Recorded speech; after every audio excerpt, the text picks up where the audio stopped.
Untuk pilar demokrasi Pancasila yang pertama memiliki esensi, seluk-beluk sistem, serta perilaku dalam menyelenggarakan kenegaraan Republik Indonesia harus taat asas, konsisten, atau sesuai dengan nilai-nilai dan kaidah-kaidah dasar ketuhanan yang Maha Esa.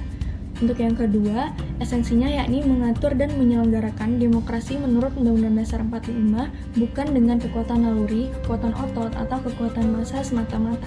Pelaksanaan demokrasi itu justru lebih menuntut kecerdasan rohaniah, kecerdasan akliyah, kecerdasan rasional, dan kecerdasan emosional.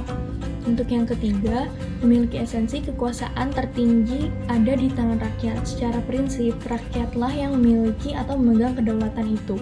Dalam batas-batas tertentu, kedaulatan rakyat itu dipercayakan kepada wakil-wakil rakyat di MPR, DPRD atau DPD, dan DPRD. Yang keempat, kekuasaan negara Republik Indonesia harus mengandung, melindungi, serta mengembangkan kebenaran hukum atau legal truth, bukan demokrasi ugal-ugalan, demokrasi dagelan, atau demokrasi manipulatif.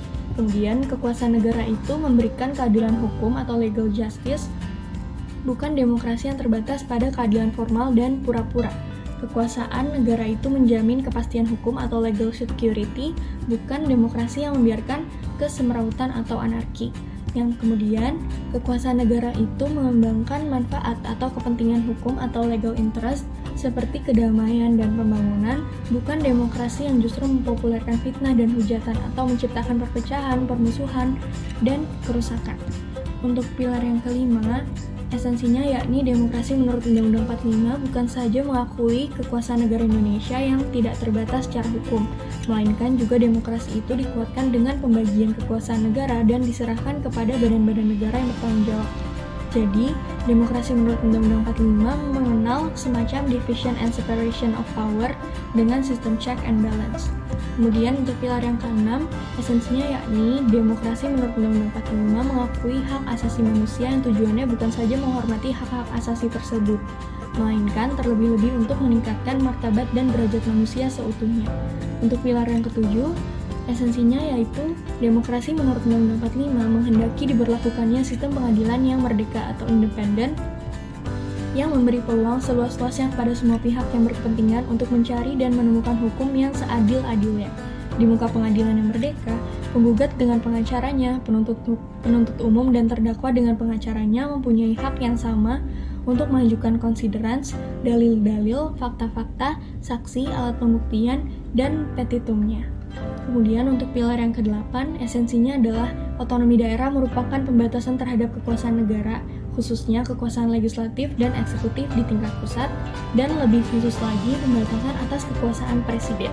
Undang-Undang 45 secara jelas memerintahkan dibentuknya daerah-daerah otonom besar dan kecil yang ditafsirkan dengan daerah otonom 1 dan 2. Dengan peraturan, pemerintah daerah-daerah otonom itu dibangun dan disiapkan untuk mampu mengatur dan menyelenggarakan urusan pemerintahan sebagai urusan rumah tangganya sendiri yang diserahkan oleh pemerintah pusat kepadanya.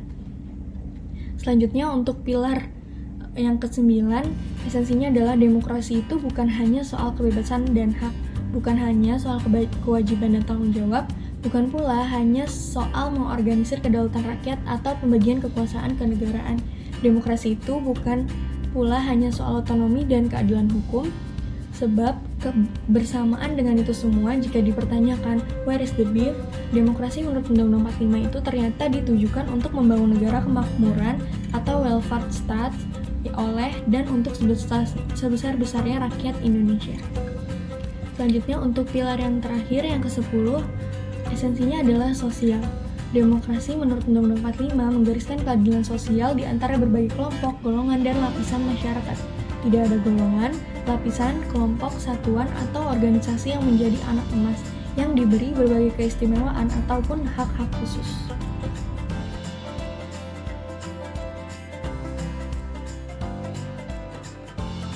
Yang pertama yaitu konsep dan urgensi demokrasi yang bersumber dari Pancasila. Secara etimologis, demokrasi berasal dari bahasa Yunani kuno, yakni demos dan kratein.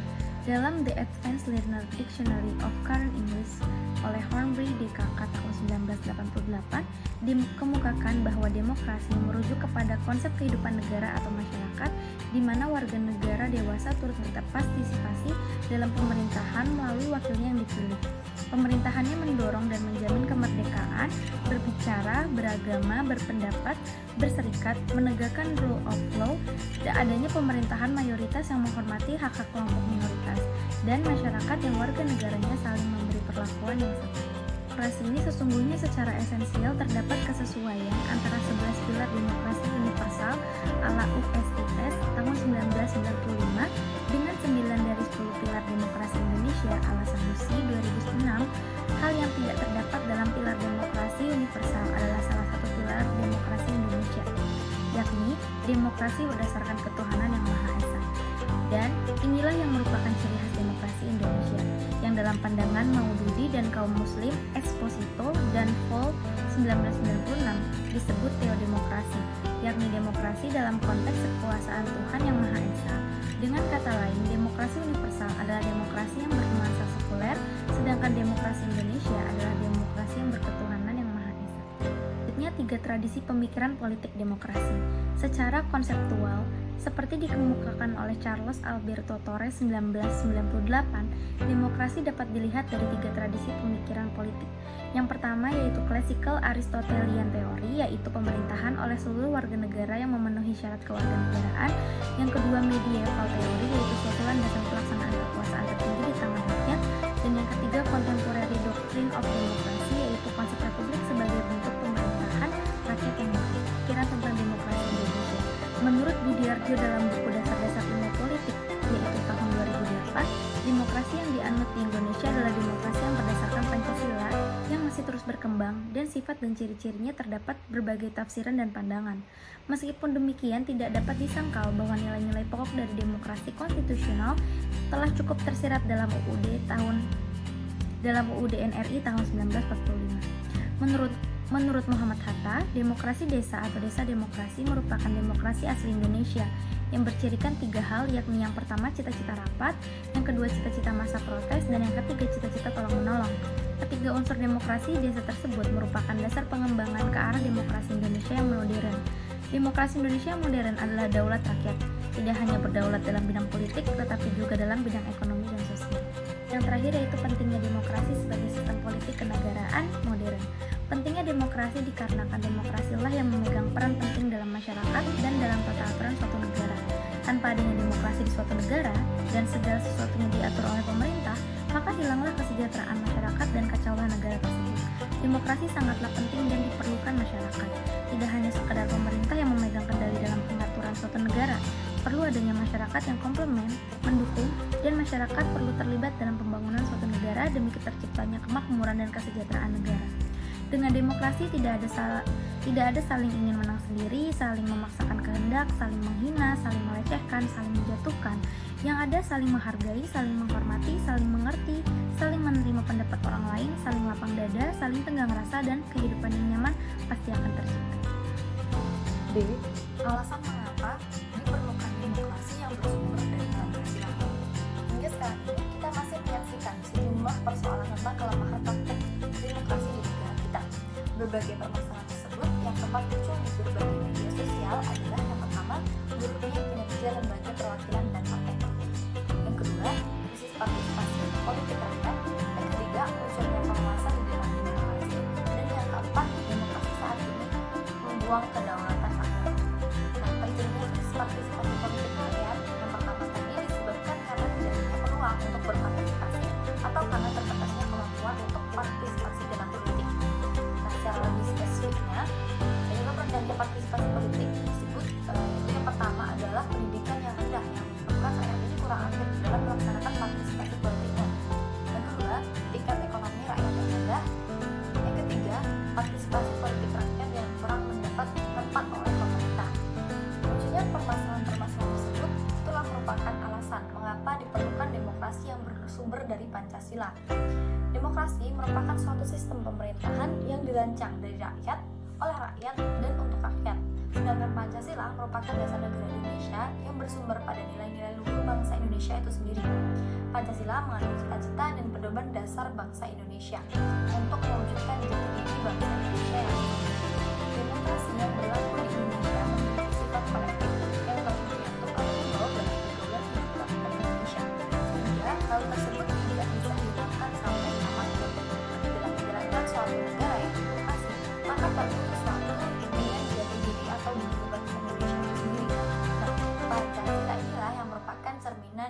jati diri bangsa Indonesia.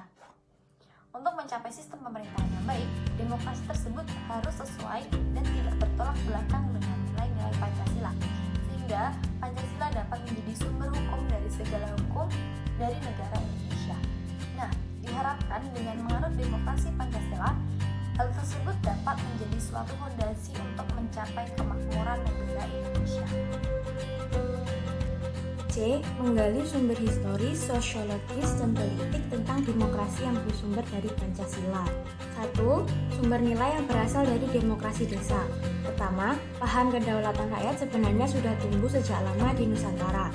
Di alam Minangkabau, misalnya pada abad 14-15, kekuasaan raja dibatasi oleh ketundukannya kepada keahlian dan kepatuhan.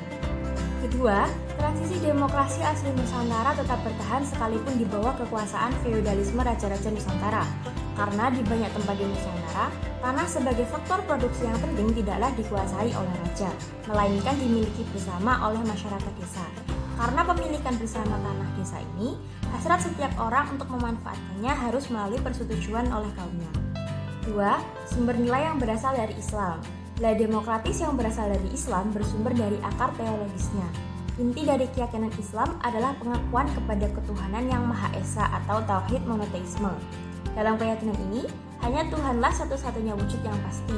Semua selain Tuhan bersifat nisbi atau relatif. Prinsip tauhid adalah paham persamaan atau kesederajatan manusia di hadapan Tuhan, yang melarang adanya perendahan martabat dan pemaksaan kehendak antar sesama manusia. 3. Sumber nilai yang berasal dari Barat. Masyarakat Barat atau Eropa mempunyai akar demokrasi yang panjang. Pusat pertumbuhan demokrasi terpenting di Yunani adalah kota Athena yang sering dirujuk sebagai contoh pelaksanaan demokrasi partisipatif dalam negara atau kota sekitar abad 5 sebelum Masehi. Model pemerintahan demokratis model Athena dan Roma ini kemudian menyebar ke kota-kota lain sekitarnya.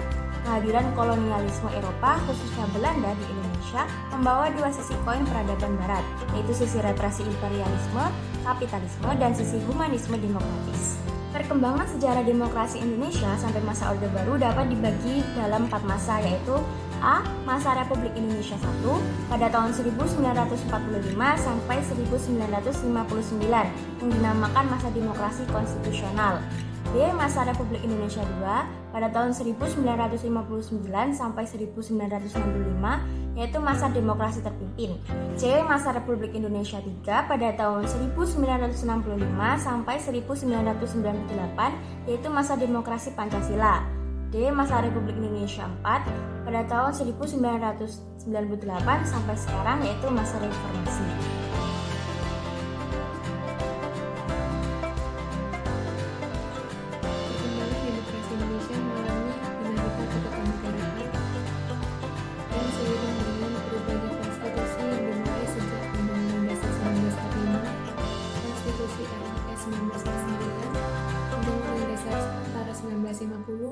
Dan kembali ke Undang-Undang Dasar 1945. Hal ini berhasil mengamandemen Undang-Undang Dasar 1945 sebanyak 4 kali. Tak lepas juga dari fungsi dan peran lembaga permusyawaratan dan perwakilan rakyat, menurut Undang-Undang Negara Republik Indonesia ada 3, yakni MPR, DPR, dan DPD. Majelis Permusyawaratan Rakyat merupakan lembaga tertinggi negara yang terdiri dari DPR dan DPD sebelumnya. Namun ada pergeseran dari fungsi dan tugasnya setelah amandemen, yaitu dari sistem prinsip supremasi menjadi prinsip check and balance. Kemudian dituliskan pada pasal 3 ayat 2 Undang-Undang Dasar 1945, MPR berhak untuk melantik presiden dan wakil presiden. Sedangkan di ayat 3 tertulis MPR berhak memberhentikan presiden atau wakil presiden menurut Undang-Undang Dasar. Dan yang terakhir pasal 8 ayat 2 dan 3 di Undang-Undang Dasar 1945, MPR berhak mengisi lowongan jabatan presiden dan wakil serta bersama-sama atau apabila wakil presiden berhalangan tetap. Dewan Perwakilan Rakyat menurut pasal 20A ayat 1 Undang-Undang Dasar 1945 memiliki 3 fungsi. Yang pertama, fungsi legislasi untuk membentuk undang-undang yang dibahas dan disetujui bersama Presiden. Yang kedua, fungsi anggaran yang menyusun dan menetapkan anggaran pendapatan dan belanja negara bersama Presiden dengan mempertimbangkan TPP. Yang ketiga, fungsi pengawasan terhadap pelaksanaan Undang-Undang Dasar Negara Republik Indonesia tahun 1945, Undang-Undang dan peraturan pelaksanaannya. Sedangkan hak lain menurut pasal 20A ayat 2, yang pertama, hak interpelasi ini meminta keterangan kepada pemerintah mengenai kebijakan pemerintah yang penting dan strategis serta berdampak luas pada kehidupan masyarakat. Yang kedua, hak angket melakukan penyelidikan terhadap kebijakan pemerintah yang diduga bertentangan dengan peraturan perundang-undangan. Yang ketiga, hak menyatakan pendapat yang ditujukan terhadap kebijakan pemerintah atau mengenai kejadian luar biasa yang terjadi di tanah air atau situasi dunia internasional. Selain itu, anggota DPR juga mempunyai hak untuk mengajukan rancangan undang-undang, mengajukan pertanyaan, mengajukan usul dan pendapat, memilih dan dipilih, membela diri, imunitas dan protokoler, keuangan, dan administratif. Sistem perwakilan Indonesia merupakan sistem yang khas karena di samping memiliki DPR sebagai lembaga perwakilan berdasarkan aspirasi rakyat, kita juga punya DPD, Dewan Perwakilan Daerah, sebagai lembaga penampung aspirasi daerah. Dinamika ini tentu saja diharapkan dapat mendatangkan kemaslahatan kepada semakin sehatnya dan dinamisnya suatu demokrasi Pancasila yang tengah melakukan konsolidasi menuju demokrasi yang matang. Hal ini juga merupakan peluang yang baik sekaligus tantangan bagi segenap komponen bangsa Indonesia.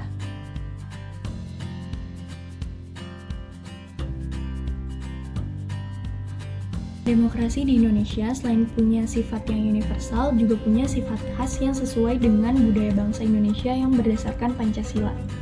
Sebagai demokrasi yang berakar pada budaya bangsa, kehidupan demokratis yang dikembangkan harus mengacu pada landasan ideal Pancasila dan landasan konstitusional Undang-Undang Dasar Negara Republik Indonesia tahun 45 yang diketengahkan pada 10 pilar demokrasi Pancasila yang dipesankan oleh para pembentuk negara Republik Indonesia sebagaimana diletakkan di dalam Undang-Undang Dasar Negara Republik Indonesia tahun 45. Jadi, mengapa kehidupan yang demokratis itu penting? Yang pertama adalah sebagai partisipasi dalam pembuatan keputusan. Jadi, dalam negara yang menganut sistem pemerintahan, demokrasi kekuasaan tertinggi berada di tangan rakyat dan pemerintahan dijalankan berdasarkan kehendak rakyat. Aspirasi dan kemauan rakyat harus dipenuhi dan pemerintahan dijalankan berdasarkan konstitusi yang merupakan arah dan pedoman dalam melaksanakan hidup bernegara. Sebagai contoh, ketika masyarakat kota tertentu resah dengan semakin tercemarnya udara oleh asap rokok yang berasal dari para perokok, maka pemerintah kota harus mengeluarkan peraturan daerah tentang larangan merokok di tempat umum. Yang kedua adalah sebagai persamaan kedudukan di depan hukum. Hukum itu mengatur bagaimana seharusnya penguasa bertindak, bagaimana hak dan kewajiban dari penguasa dan juga rakyatnya. Semua rakyat memiliki kedudukan yang sama di depan hukum. Untuk mencapai hal tersebut, harus ditunjang dengan adanya aparat penegak hukum yang tegas dan bijaksana, bebas dari pengaruh pemerintahan yang berkuasa dan berani menghukum siapa saja yang bersalah. Kemudian yang terakhir adalah sebagai distribusi pendapatan secara adil. Dalam negara demokrasi, semua bidang dijalankan dengan berdasarkan prinsip keadilan bersama dan tidak berat sebelah, termasuk dalam bidang ekonominya. Semua warga negara berhak memperoleh pendapatan yang layak. Pemerintah wajib memberikan bantuan kepada fakir dan miskin yang memiliki pendapatan yang rendah. Program pemerataan pendapatan tersebut itu bisa dilaksanakan karena adanya uang pajak yang dibayarkan oleh masyarakat ke kas negara. Uang pajak yang telah terkumpul di kas negara tersebut akan didistribusikan kembali oleh negara kepada pihak-pihak yang membutuhkan dan kurang mampu sehingga pemerataan pendapatan dapat terjadi. Nah, berdasarkan uraian-uraian tersebut dapat dipahami bahwa kehidupan demokratis ini penting dikembangkan dalam berbagai kehidupan. Karena seandainya kehidupan yang demokratis itu tidak terlaksana, maka asas kedaulatan rakyat tidak berjalan. Tidak ada jaminan hak-hak asasi manusia, tidak ada persamaan di depan hukum. Ini adalah bagaimana peran penerapan demokrasi dalam pemilihan pemimpin politik dan pejabat negara. Nah, jadi seorang pemimpin ini memang harus memiliki kemampuan yang memadai, sehingga ia mampu melindungi dan melayani rakyatnya dengan baik. Oleh karena itu, seorang pemimpin harus memenuhi syarat-syarat tertentu, yang mana berdasarkan sistem demokrasi yang kita anut, seorang pemimpin itu harus beriman dan bertakwa, kemudian bermoral, berilmu, terampil, dan juga demokratis.